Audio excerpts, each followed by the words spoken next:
This is the Real Change Wilmington Podcast, Episode 40, Sonshine Christian School, with our guest today, Cassie DeBoard.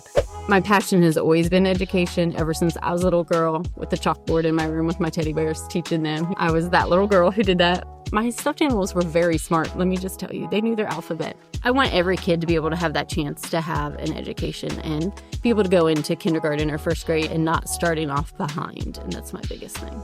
What is going on, everyone? This is your host of the Real Change Wilmington Podcast, Dustin Pierce, joined with my co-host, Tiara Harris. Real Change is a positive, constructive, and lighthearted source of local news, events, and resources.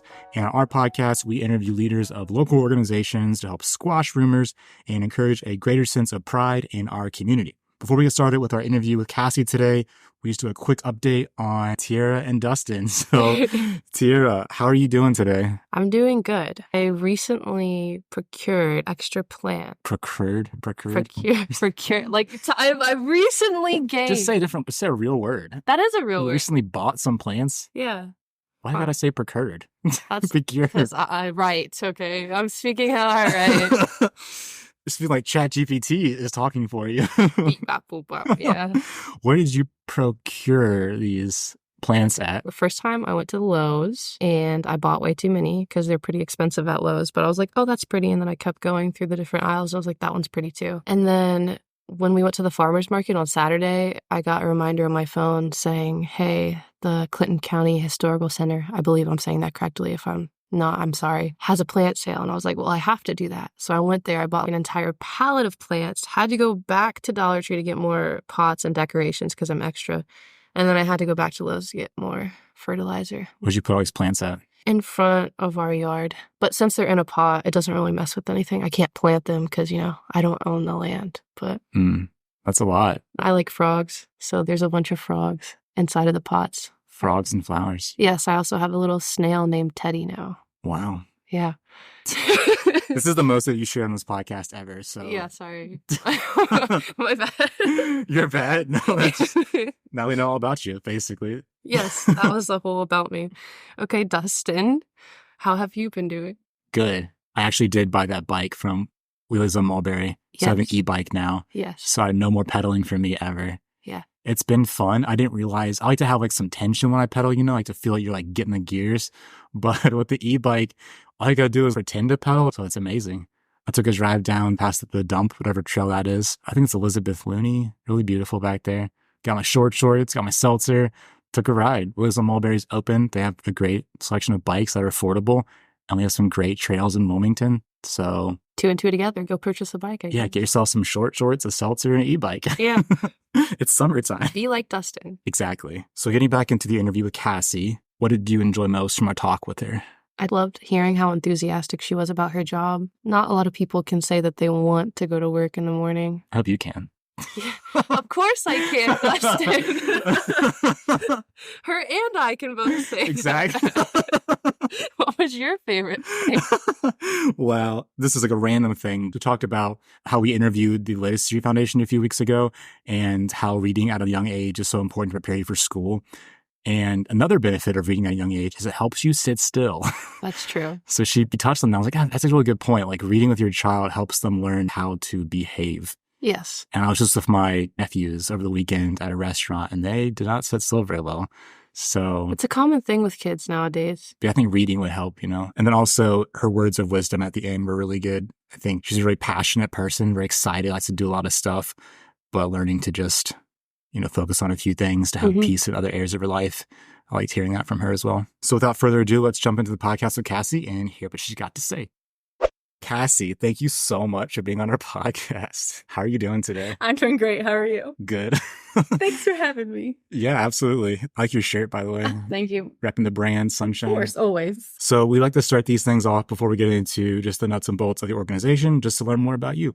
So let's just start by just asking how you got to Wilmington, where you're from. I was born in Cincinnati, but my parents were from Wilmington. My dad was a Clinton Massey kid. My mom was a Wilmington kid. They met at youth group, and now I'm here.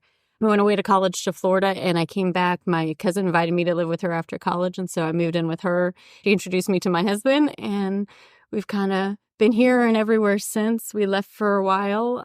went to Nashville, Tennessee, and to Boone, North Carolina for my husband's job. And then we just recently came back about 4.5 years ago, and not much interesting about me. Oh, come on now.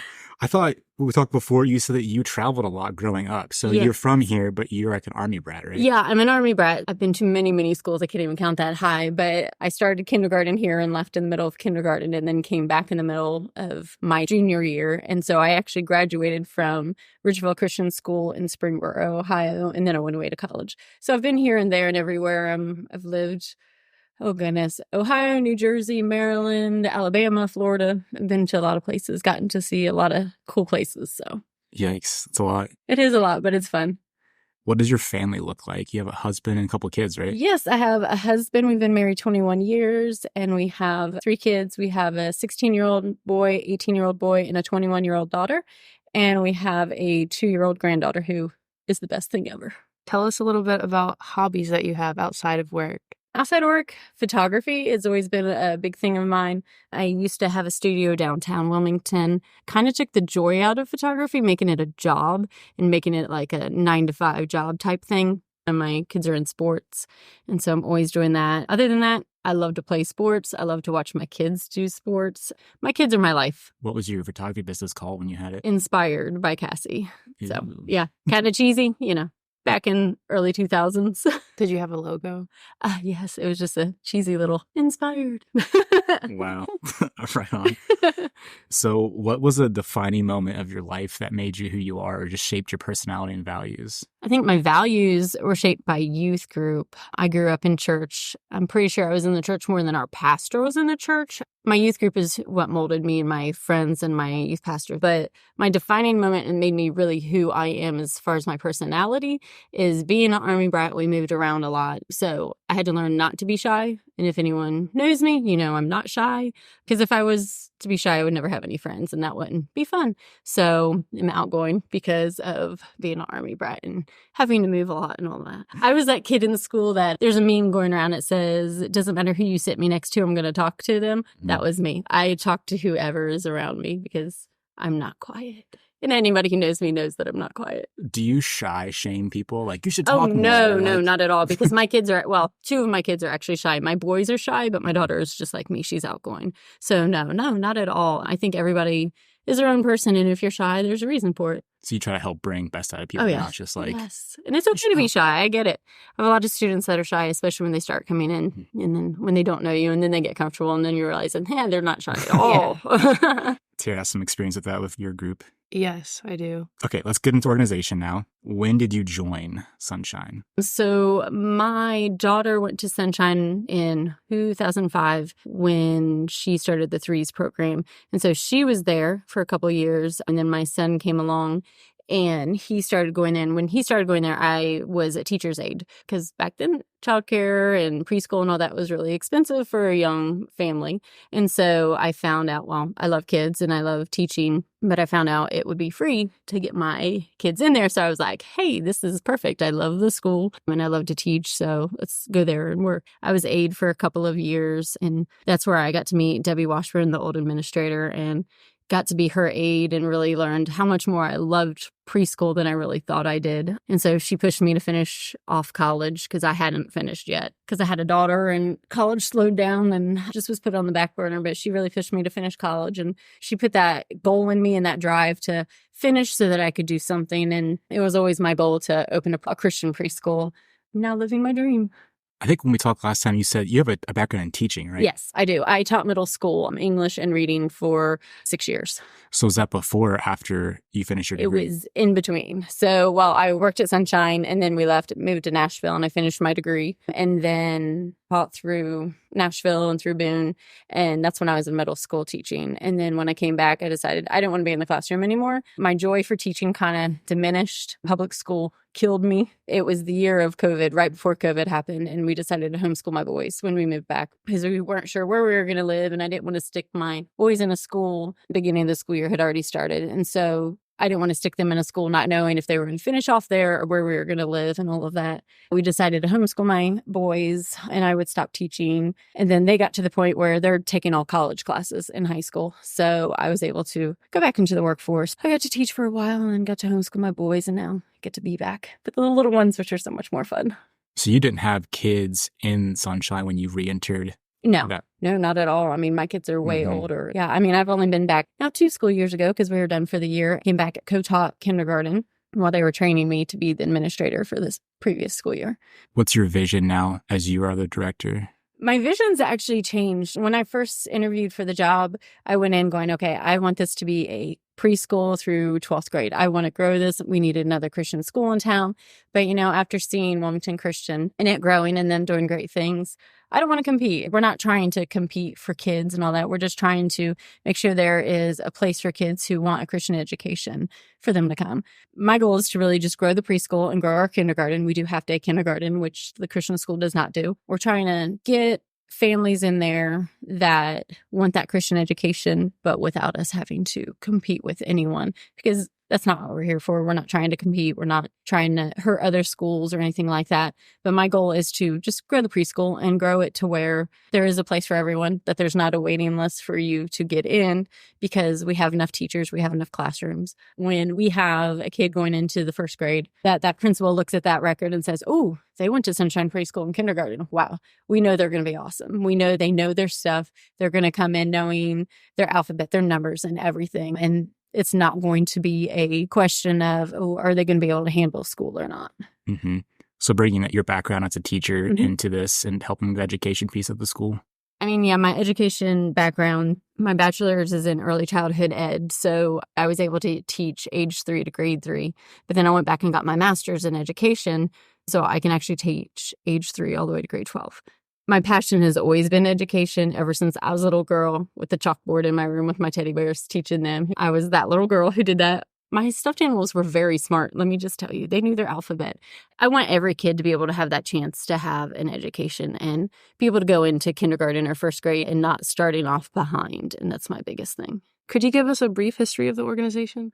It's been 21 years they've been going. Debbie Washburn was asked, I don't know if she was asked to start a preschool or if she came to the church saying she wanted to start the preschool. But I mean, it went strong, and she's had a lot of students go through that school, and she's affected a lot of families in town.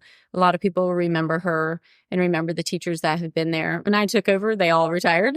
They all just left me. So we have all new teachers. So not only do we have new administration, all new teachers. I mean, it looks totally different there. Somebody who walks in is like, oh yeah, Steph Cochran used to be my kid's teacher. I'm like, yeah, she left me. She retired. And that's totally fine, because I think starting fresh was a good thing. I think it would have been hard for them to come back and teach under a new administration when they had been there for so long with Deb. It started 21 years ago and has been going strong ever since.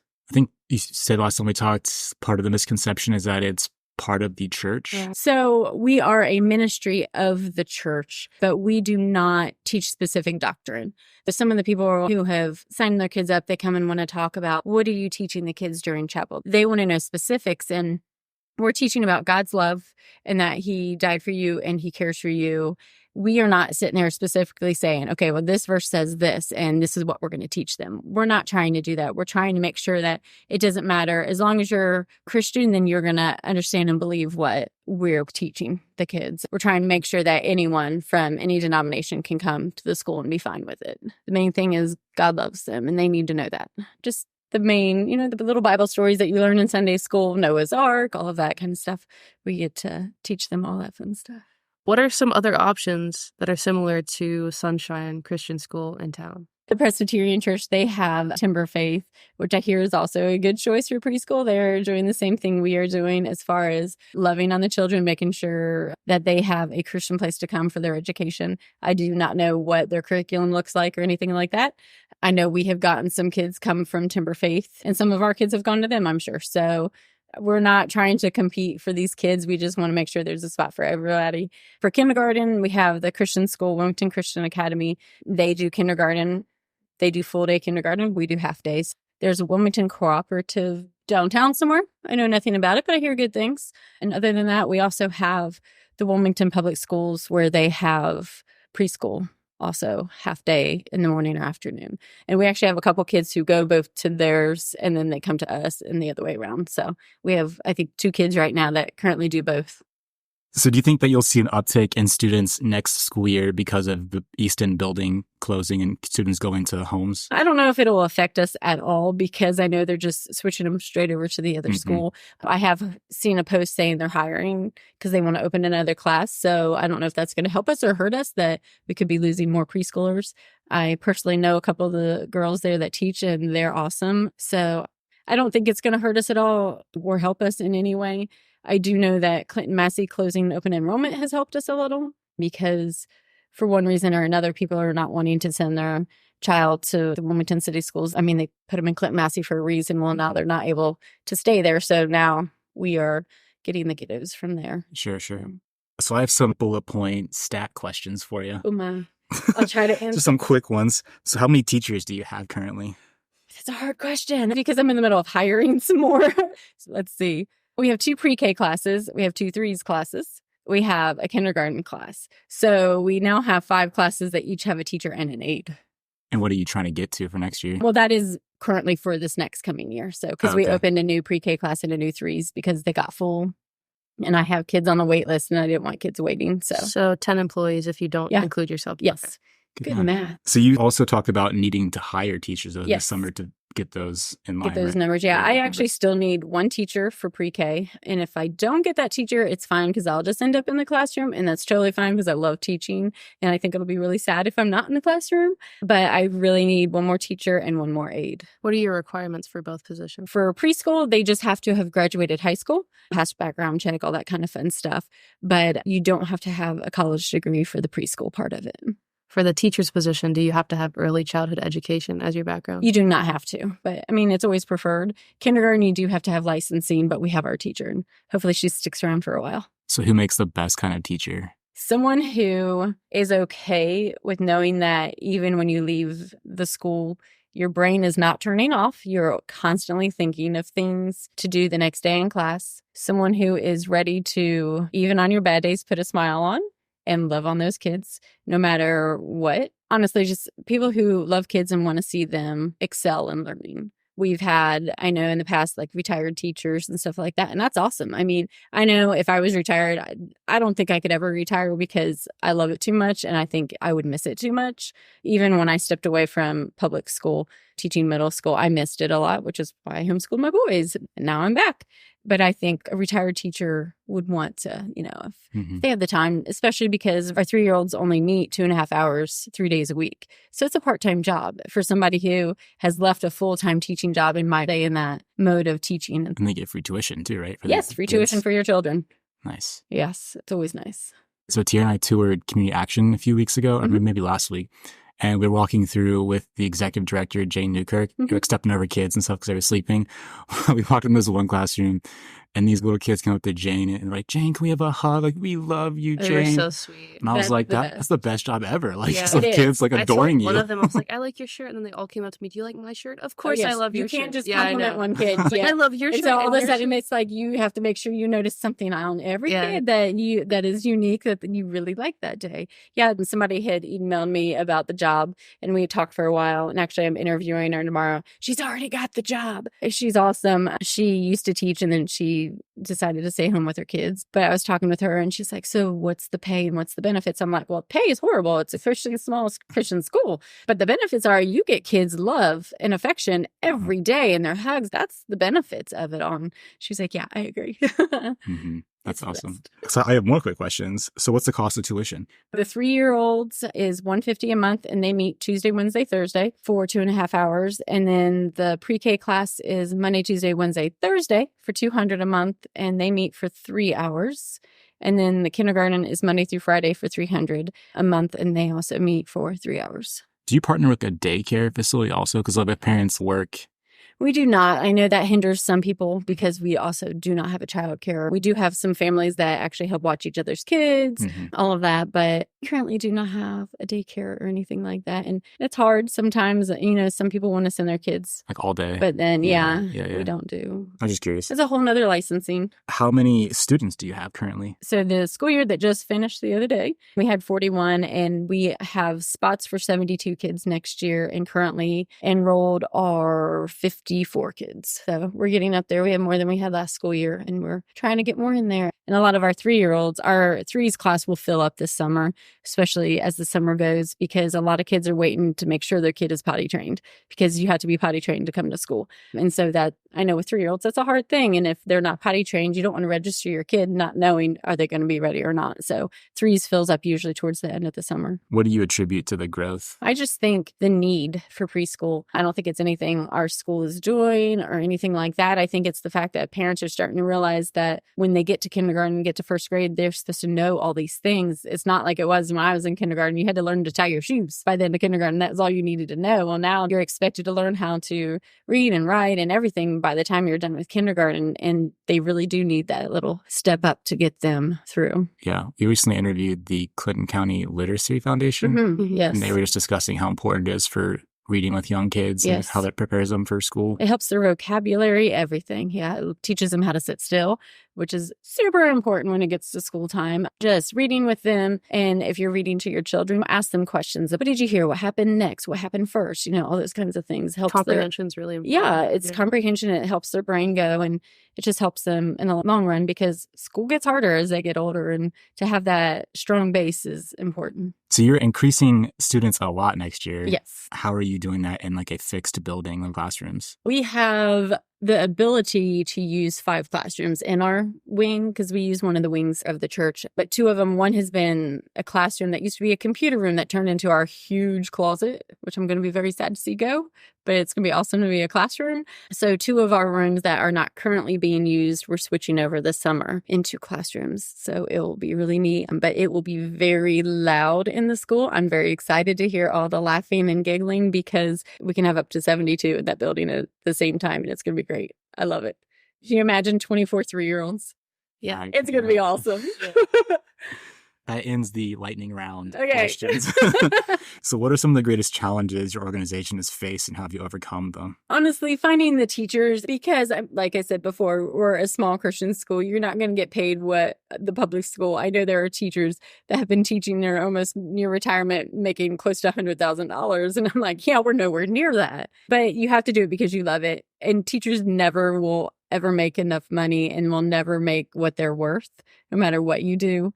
And so that is a huge challenge, is just try and find the teachers that are willing to put their heart and soul into it for minimal amount of money. And then the other challenge is always finding the students. Because some parents, getting our name out there, some parents just don't think their kids need preschool. I do not agree with that, because I really just think it's really hard to send your kid into kindergarten when they have never done anything other than stay home or stay at a babysitter's. And so that's difficult. So other challenges, if we want to discuss it, you have some negative reviews on Google Business. Yes, we do. Can you speak to those perhaps? Yes. So recently, with us changing our website and everything, and making sure everything is updated, we realized there are 2 very bad reviews on Google, and can't get rid of it, obviously. And we don't know who they are, the names, we have no idea. But it's hard because when someone, and this is with anything, I mean, you can go to McDonald's and have a bad day. Maybe the person is rude to you. Maybe the food wasn't as good as it normally is. And then they'll get online and smash you, and we're in a small town and word travels fast. If you have a parent who is upset for whatever reason, or just did not have a good experience for whatever reason, they go to the internet and it's out there, and it's out there for everyone. So there's some negative comments about how things have been done in the past, or how their child didn't learn anything or something to those words. And my comment to that is, we have changed. We have new administration. We have new teachers. We have new curriculum. And come check us out. I've opened the door for, people from the past. You don't have any kids there, but maybe your grandchildren will go there one day and you want to know more about it. Call me up. Set up a time to come in and I'll show you around, show you what we're doing. You can see how things have changed. It seems like there's a common concern in the community of discipline being an issue at schools in general these days. I know it's a big thing that previous superintendent Jim Brady was trying to address. How's that affecting your level? Or I'm sure they've had problems in the past. Over the past 2 years that I've been there, we've not really had any discipline problems. They're young kids. They are going to have days where they're not happy. And you love on a little extra. You make sure communication with parents is always there. For example, I had a day just recently with a little girl that she was not being the best. She was not happy. She was being mean to her friends. And I texted the mom right away and I was like, he's having a rough day and things aren't going her way. She's not very happy. She's like, can I talk to her? Of course you can. So she got on my phone, talked to her mom, and 5 minutes later was fine. The open communication with the parents. I think it's very important that if you're having a problem with a kid, you're talking to the parent. Even if it is in the middle of class, you need to ask the aide to watch the kids real quick while you call the mom or dad. I think that's super important because it could be as simple as they just had a rough morning. And we always try to tell the parents, if your kid's having a rough morning and they're coming and something has happened at home or whatever it may be, let us know so we know what we're dealing with during the day, because they may just need to sit there and read a little bit longer or whatever it may be. That's really good to have like the context too from the parents and also their involvement. Oh, yeah. Open communication is huge with me. All my families have my phone number where they know they can contact me at any time. That's awesome. When you came on board, you got the new branding, right? Yes, we rebranded everything. It's so fun. Isn't it adorable? Yeah. So my husband's a designer, so I made him redo everything for me. So we got all new website, all new logos, everything. And you will see it everywhere on Facebook, everything, because I want it out there because it gets our name out there. Before, it was called Sonshine Christian Preschool and Kindergarten. And that was just a really long name. And yes, it showed what we are. A lot of people just called us Sonshine anyways. But we had to condense that a little because writing Sonshine Christian Preschool and Kindergarten on everything just took up way too much room. So we switched it over to Sonshine Christian School, and that just encompasses everything. Kind of gives some freedom if you do want to go to higher dates at some if we ever point. do. You never know. Who knows what will happen down the road. The logo is also cute. I saw a winter version. Yes. So my son is actually going to college for design also. And so I've asked him, I'm like, hey, play around with some of these things. So he's given me some logos for St. Patrick's Day, Valentine's Day, for graduation, everything. So he keeps playing with the little son and giving him legs and little outfits and everything. So it's kind of fun. And the kids like to see it. Nice. So what keeps you passionate about Sonshine? The fact that every day, no matter how my morning goes, I am excited to get to school. I was telling my kids the other day, I'm like, I may not always want to get out of bed in the morning, but once I'm out of bed and realize, hey, I get to go to Sonshine, I'm excited. There's not one day this past year that I have not just loved walking through that door to get to see the kids. Their smiles and their love, no matter what, it's amazing. And it just pushes you through. It's been a long year. It's been kind of crazy. We've had some ups and downs with teachers leaving and that kind of thing. And so to still get to see the kids smiling every day and not caring what is happening in the adult world, their little world at Sonshine, they're happy. That just keeps you going. It's fun. I love when they're learning the letter S and they get to learn the sound and they come up to me and they tell me, or they're sounding out a word. That's the best feeling in the world, to see a kid finally succeeding at something that they've struggled with. We do a notebook all year long of how they started writing their name at the beginning of the year, which is usually you can't even understand it. And then we start tracing it when we realize they cannot write it. So you start tracing it, and we have papers from all year long, and you get to see from the beginning to the end of the year. And it's great to see the growth. That pushes you forward. That makes me excited. I want to be a teacher now. Come on now. Is it bittersweet, though, for me, when you see someone that out-ages and graduates? Oh, it's so difficult. There's a couple of kids I'm like, you sure you want to pass kindergarten? Because we really want to see you. They're so sweet, Yeah. And it's hard. It's hard to see them move on, but you're excited because you know they're going to do well. And it's great when someone does choose to send their kid to our kindergarten, because then, yes, they're out of my classroom, but I still get to see them down the hallway. And so I love that. It's hard. It's hard to see them grow up. But a lot of them have siblings that start coming through the program too, so they come back and visit. Mm-hmm. So what's one piece of wisdom that helps guide you that you can share with us? My friend had told me this a couple weeks ago. I was having a rough decision that I needed to make on something, and she said, pray, go to sleep, and then what is your gut reaction when you first wake up? I took that to heart, and I went to bed thinking, yes, I'm going to do this. Yes, I'm going to do this. Prayed about it. And, you're telling God, I'm doing this. Well, God had different thought in his mind, and, woke up in the morning and it was no.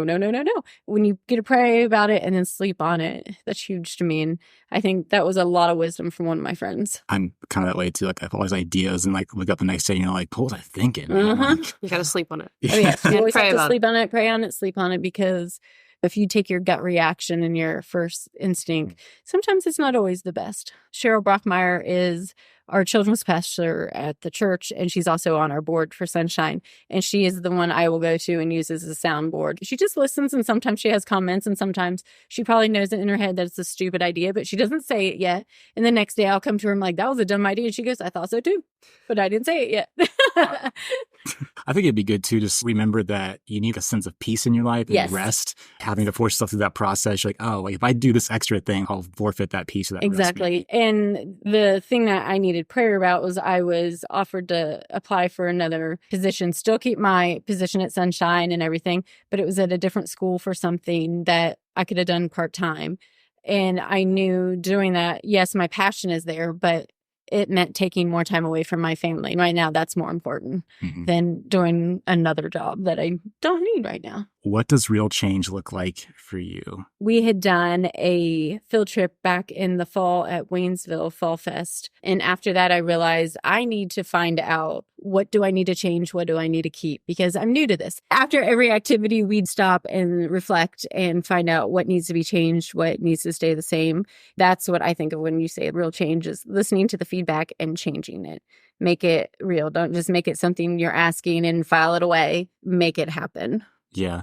So you were talking about that trip last time we met, the fall trip. It sounded really fun, by the way. Oh my gosh. It's so much fun. And we already have it on the calendar for next year. So what was some of the feedback that you got that you were going to implement next year? The main feedback was it was a 2-hour thing, and some of them would like to stay longer, and they have it open for us to stay longer. We just didn't know how that was going to go. So we could come earlier, stay a little bit later.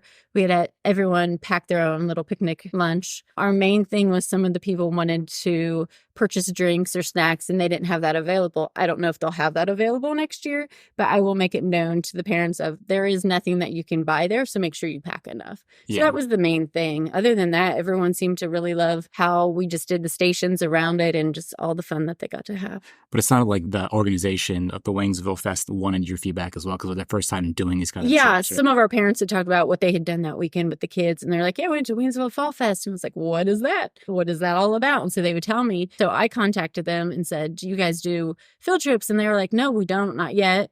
And I was like, okay, well, if something happens and you do, let me know. We're interested. And so they contacted me back and said they had never done them before, but wanted some of my feedback. What does that look like? And so we kind of, got to work a little bit together on that. We were able to basically pick the time we wanted to come, and don't regret that one bit. It was awesome. It's a great place.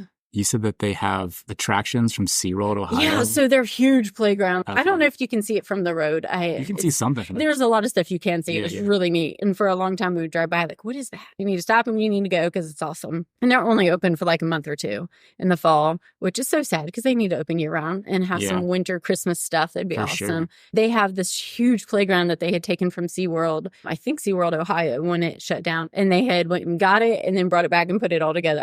That's the world's worst Lego system in the world. Oh my goodness, I could not imagine trying to put that thing back together. But they had also told me about one of the countertops was the wall from the shark exhibit or something like the tank. Could you imagine how thick that thing is? It's one of their countertops and stuff. So it was really neat to see that they were reusing something that was just wasting away somewhere. Thank you so much for being on our podcast. No, thank you for inviting me. Before we go, how can people get in contact with you or visit your establishment? Where is Sonshine located to those people that do not know? So we're on West Locust at the Church of Christ. You can check us out. If you've gone to the donut shop, you've gone too far. Yeah, you've gone too far. Turn back around.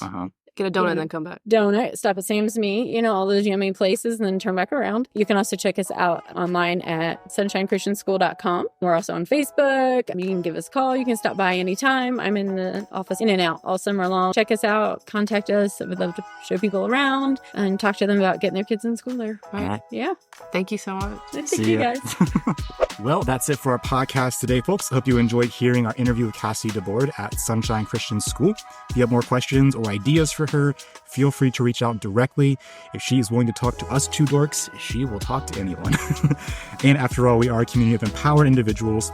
Tiara, if people want to get in touch with Real Change Wilmington, how would they do that? You can contact us on our website at realchangewilmington.com, visit our Facebook and Instagram pages, or pick up a copy of our free local newspapers at Kroger, Sam's Meat, and Fiesta Veracruz. Cool. With that, I'm your host, Dustin Pierce. And I'm your co-host, Tiara Harris. Keep it real, Wilmington.